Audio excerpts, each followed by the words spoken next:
Jamuna traders 2020 সালে চেকের মাধ্যমে মেশিন ক্রয় করে 1,50,000 টাকা দিয়ে, এবং মেয়াদকাল ধরা হয় হচ্ছে 10 বছর। তাহলে ভাইয়া 2020 সালে 1,50,000 টাকা দিয়ে ক্রয় করে একটি মেশিন, মেয়াদকাল ধরা হয় 10 বছর, এবং ভগ্নাবশেষ মূল্য হচ্ছে তোমার 10,000 টাকা। কত টাকা ভাইয়া ভগ্নাবশেষ মূল্য? 10,000 টাকা। এখন প্রশ্ন বলছে ক নাম্বারে সরলরৈখিকে অবচয় কত, অর্থাৎ সরলরৈখিক পদ্ধতিতে অবচয় কত টাকা, এবং খ নাম্বারে বলছে কি যে 2020 এবং 2021 সালের জাবেদা দাখিলা দাও। তো ফার্স্টে হচ্ছে আমরা অবচয়টা নির্ণয় করব। আমরা অবচয় কিভাবে নির্ণয় করি? যদি সরলরৈখিক পদ্ধতি হয় তাহলে আমরা একটা সূত্র বা একটা টেকনিক আমরা জানি, যে ক্রয় মূল্য থেকে আমরা ভগ্নাবশেষ মূল্য বাদ দিব এবং বাদ দিয়ে মেয়াদ দিয়ে ভাগ দিব বা আয়ুষ্কাল দিয়ে ভাগ দিব। দেখো কিভাবে করতেছি। এই যে অবচয়, ক নাম্বার অ্যান্সার অবচয়। ফার্স্টে দেখবো ক্রয় মূল্য কি আছে, মাইনাস করব ভগ্নাবশেষ মূল্য এবং ভাগ দিব মেয়াদকাল দিয়ে। ক্রয় মূল্য কি আছে? ক্রয় মূল্য আছে হচ্ছে 1,50,000 টাকা। এখানে দেখো মেশিন এত টাকা দিয়ে ক্রয় করে, কত টাকা দিয়ে ক্রয় করতেছে? 1,50,000 টাকা দিয়ে। এই যে তোমার সে 1,50,000 টাকা, এবং ভগ্নাবশেষ মূল্য হচ্ছে আছে 10,000 টাকা, মাইনাস 10,000 টাকা ভাগ 10। এই 10টা হচ্ছে কোথায় পেলাম? আয়ুষ্কাল, এই যে 10 বছর। এরপরে করতেছে যে 1,50,000 থেকে 10,000 বাদ দেওয়ার পরে 1,40,000 ভাগ দিচ্ছি 10 দিয়ে, সমান সমান 14,000 টাকা। তাহলে তোমরা এটা বুঝতে পারতেছো যে এই সরলরৈখিক পদ্ধতির অবচয়ের ক্ষেত্রে আমরা ভগ্নাবশেষ মূল্যটা অবশ্যই ধার্য করি, বা ভগ্নাবশেষ মূল্যটা আমরা বাদ দিই। কোথা থেকে? ক্রয় মূল্য থেকে। এই বাদ দেওয়ার পরে মেয়াদকাল দিয়ে আবার ভাগ দিই। ঠিক সেই জন্যই আমরা কি করছি, ফার্স্টে ক্রয় মূল্য প্রশ্নে আছে, ভগ্নাবশেষ মূল্য প্রশ্নে আছে, এবং এই যে আয়ুষ্কাল এটাও প্রশ্নে আছে। খুব সুন্দর ওয়েতে কিন্তু আমরা অ্যান্সারটা বের করতে পারছি, 14,000 টাকা। আশা করি তোমরা সকলেই খুব সুন্দরভাবে বুঝতে পারছো। এরপরে আসি খ নাম্বারে। ভাইয়া ক নাম্বার তো আমাদের হয়ে গেল, এরপরে খ নাম্বারে কি বলছে দেখো তো। 2020 সাল এবং 2021 সালে জাবেদা দাখিলা দাও। তোমরা খেয়াল করছো যে এটা কত সালে এটা ক্রয় করা হয়েছিল? ক্রয় করা হয়েছিল কিন্তু 2020 সালে। কত সালে ভাইয়া? 2020 সালে। এখন এই জাবেদাটা আমরা কিভাবে করতে পারি? জাবেদা করতে গেলে কয়েকটা সিস্টেম ভালো করে দেখতে হবে। এই যে জাবেদা, জাবেদার ঘর কয়টি ভাইয়া? জাবেদার ঘর কিন্তু প্রশ্নে আসে, এমসিকিউতে আসে। জাবেদার ঘর কয়টি? জাবেদার ঘর হচ্ছে 5টি। তারিখ, বিবরণ, খতিয়ান পৃষ্ঠা, ডেবিট টাকা এবং ক্রেডিট টাকা। তো তারিখের ক্ষেত্রে দেখো, প্রথমে আমরা ক্রয় করছি কত সালে? 2020 সালে। আমরা 2020 সাল দিয়েছি। এরপর এটা কত তারিখে? জানুয়ারি 1 তারিখে ক্রয় করছি। কিভাবে ক্রয় করছিলাম? চেকের মাধ্যমে ক্রয়। এই যে একটা গুরুত্বপূর্ণ বিষয়, কিভাবে ক্রয় করছি আমরা? চেকের মাধ্যমে ক্রয় করছি। যখন চেকের মাধ্যমে ক্রয় করি তখন কি হয়? তখন জাবেদা হবে হচ্ছে যন্ত্রপাতি হিসাব ডেবিট, কারণ সম্পদ বৃদ্ধি পাচ্ছে, আর ব্যাংক হিসাব ক্রেডিট, কারণ সম্পদ হ্রাস পাচ্ছে। কত টাকা? 1,50,000 টাকা দিয়ে আমরা ক্রয় করছি। ডেবিটে 1,50,000, ক্রেডিটে 1,50,000 টাকা। এরপরে এসো, আমরা অবচয়ের প্রতি বছর অবচয়ের কয়টা জাবেদা হয়? প্রতি বছর অবচয়ের জাবেদা হয় 2টা। একটা হচ্ছে অবচয় ধার্য করি। কি করি ভাই? একটা অবচয় ধার্য করি, আর একটা অবচয় হচ্ছে ক্লোজ করি বা বন্ধ করি। তো দেখো, ডিসেম্বর 31 তারিখে অবচয় হিসাব ডেবিট, এই অবচয়টা আমরা কোথায় পাইছি?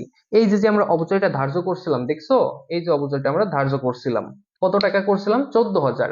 সেই 14,000 টাকায় অবচয় হিসাবকে আমরা ডেবিট করছি, পুঞ্জীভূত অবচয়কে ক্রেডিট করছি। আমরা তোমাদেরকে আগে একদিন দেখাইছিলাম যে অবচয়ের জাবেদা কেমন হয়। অবচয়ের জাবেদা হচ্ছে যখন আমরা ধার্য করি। আবার দেখো, যখন অবচয়টা আমরা ধার্য করতেছি, কি করতেছি? ধার্য করতেছি, তখন অবচয়কে ডেবিট দিব আর পুঞ্জীভূত অবচয়কে ক্রেডিট দিব। কি বলছি ভাইয়া? অবচয়কে ডেবিট দিব, পুঞ্জীভূত অবচয়কে ক্রেডিট দিব। কখন? যখন ধার্য করি। তাহলে ধার্য করছি কত টাকা? অবচয় হিসাব ডেবিট এবং পুঞ্জীভূত অবচয় ক্রেডিট।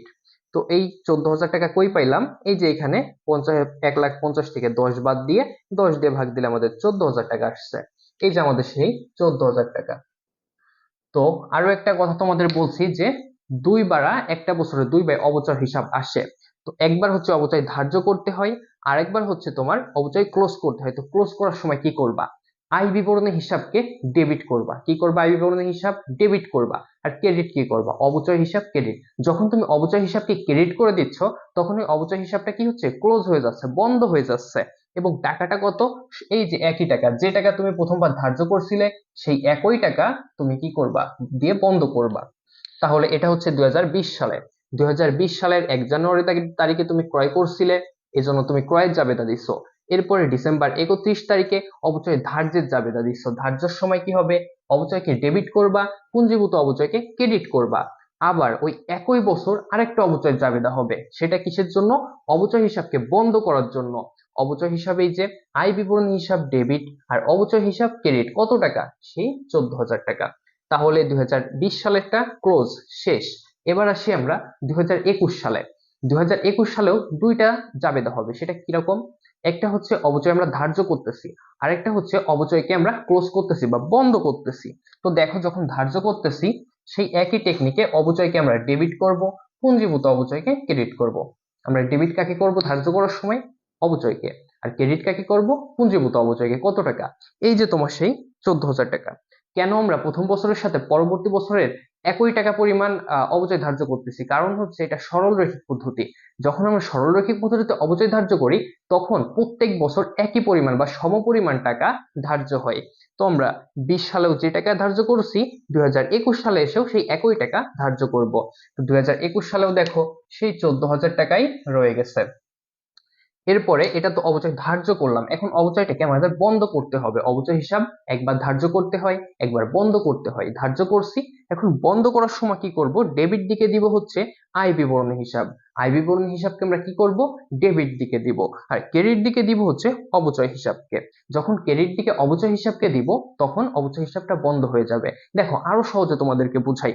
যখন আমরা অবচয় হিসাবকে ডেবিট করছিলাম, কি করছিলাম? ডেবিট করছিলাম, তখন অবচয় হিসাবকে আমরা ধার্য করছিলাম। কিন্তু যখন আবার আমরা অবচয় হিসাবকে ক্রেডিট করতেছি তখন আবার ওইটা আমরা ক্লোজ করে দিচ্ছি। তোমরা আশা করি খুবই সুন্দরভাবে বুঝতে পারছো যে কিভাবে আমরা অবচয়টা ধার্য করতেছি, কিভাবে বন্ধ করতেছি, একটা বছরে অবচয়ের কয়বার জাবেদা হয়। ঠিক আছে? তো এই হচ্ছে বেসিক আলোচনা। এবং যশোর বোর্ড 2021 সালের যে অ্যান্সারটা আছে, যে কিভাবে তোমরা অ্যান্সার করবা, কিভাবে সমাধান করবা, তোমরা বুঝতে পারতেছিলে না? তো এটা দেখো। আর যদি তোমরা কোথাও কোনো কিছু বুঝতে না পারো তাহলে অবশ্যই কমেন্ট করবা যে বলবো ভাই আমরা এই জায়গাটায় বুঝতে পারি নাই, এবং এই অঙ্কগুলা একা একা প্র্যাকটিস করবো বাসায়।